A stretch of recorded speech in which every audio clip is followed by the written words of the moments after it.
ГСП онлайн. Городские новости сейчас.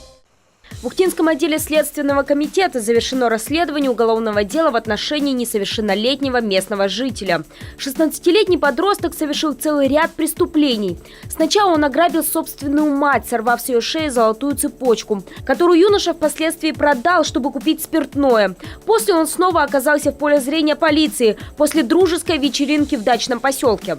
Пошли ночевать с друзьями, и пока другие уснули, он залез в один из дачных домиков и похитил там продукты питания, строительные материалы, еще некоторое имущество. И с похищенным он также, так скажем, распорядился по своему усмотрению.